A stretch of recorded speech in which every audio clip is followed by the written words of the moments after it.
Karena misalnya Gapenta melihat untuk menjaga terus supaya jangan kembali lagi kecanduan lagi. Nah, ini supaya jangan kecanduan, kita hilangkan bandar pengedar narkoba itu yang ada di Indonesia. Dan kedua, jangan mau mengkonsumsi lagi, kan gitu. Jangan mau mengkonsumsi lagi atau jangan mau memakan lagi, jangan mau menyunting lagi.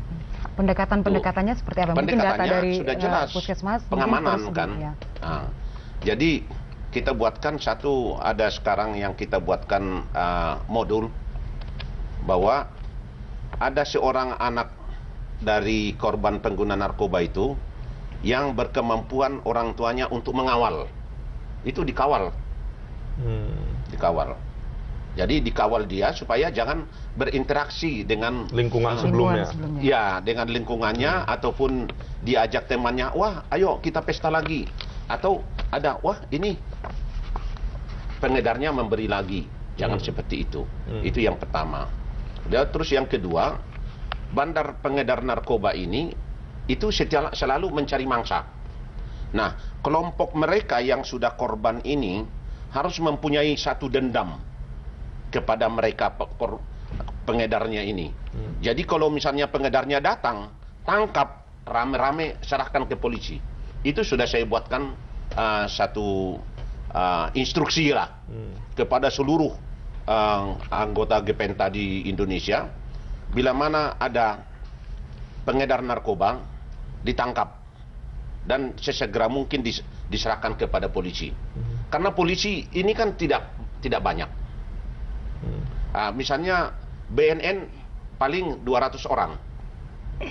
BNK di daerah-daerah tidak berkemampuan. Yang berkemampuan adalah polisi. Direktorat Narkoba Mabes Polri itu hanya sekitar 150 orang. Di Polda paling 100 orang. Di Polres ada 50. Di Polsek ada 15. Dihitung itu seluruhnya tidak mampu. Harus ada masyarakat. Justru itu kita memanfaatkan seharusnya seluruh komponen bangsa, baik TNI, Tentara Nasional Indonesia, berhak untuk melakukan penangkapan. Nah, mengapa? Karena ada payung hukumnya. Ini yang tidak digali. Seharusnya digali. Yang payung hukumnya pertama adalah bahwa setiap orang yang mengetahui tentang adanya tindak pidana wajib melapor kepada polisi, kepada penyelidik. Terus kedua itu pasal 108 KUHP.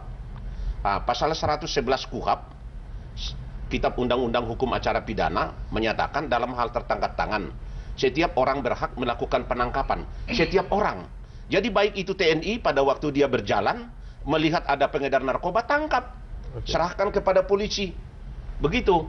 Jadi ini kalau seluruh bangsa Indonesia mengetahui ini, dan dia berhak melakukan penangkapan kepada pengedar narkoba, maka Indonesia akan bebas 2015, bebas dari narkoba. Karena ruangnya semakin sempit ya. Ya, demikian juga pasarnya.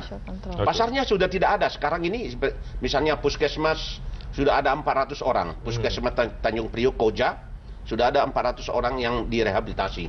Walaupun pulang-pulang ke rumah karena tidak berkemampuan untuk membiayai ini. Ya kan? Nah, dengan adanya pasar ini yang tidak mau mengkonsumsi lagi, maka bandar pengedar narkoba itu tidak mempunyai pasar. Sehingga kalau tidak ada pasar, jualannya tidak laku. Pak, hilang pencarian kan gitu. Ya, Pak Parasian, sedikit lagi saya ingin kembali ke topik kita mengenai wajib lapor, Pak. Apabila ada kita melihat ada saudara kita, tetangga kita yang ternyata menjadi korban narkoba begitu.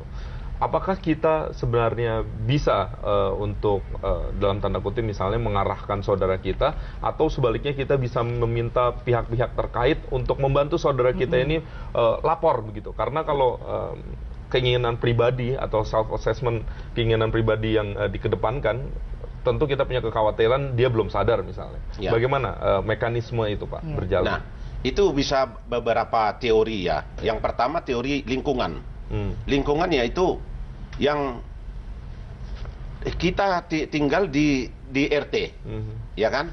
Kalau RT-nya mengetahui, oh anaknya si Anu, si A itu korban pengguna narkoba, datang pengurus RT ke rumahnya, ayo bawa ke puskesmas, atau bawa ke dokter, atau bawa ke rumah sakit, atau bawa ke tempat rehabilitasi. Itu teori lingkungan. Teori keluarga. Kalau keluarga yang mengetahui anaknya sebagai korban narkoba, orang tuanya membawa ke puskesmas, kepada dokter, ya. Tapi diingat, ini ada dualisme penegakan hukum. Satu, penegakan hukum oleh polisi. Satu, penegakan hukum berdasarkan undang-undang juga rehabilitasi. Itu juga penegakan hukum itu. Mereka harus direhabilitasi. Nah, teori ini kalau ketangkap sama polisi dibawa ke kantor polisi, diperiksa di situ. Setelah diperiksa, harus dan wajib ditempatkan di tempat rehabilitasi. Jadi polisi yang menangkap setelah diperiksa apakah 1 kali 24 jam atau 2 kali 24 jam atau 3 kali 24 jam, wajib dia serahkan kepada tempat rehabilitasi. Jangan ditempatkan di sel. Ya, di sel itu tidak akan membuatkan dia sembuh, pulih, ya kan gitu. Tadi Bapak mengatakan salah satu peran itu adalah keluarga selain lingkungan. Nah,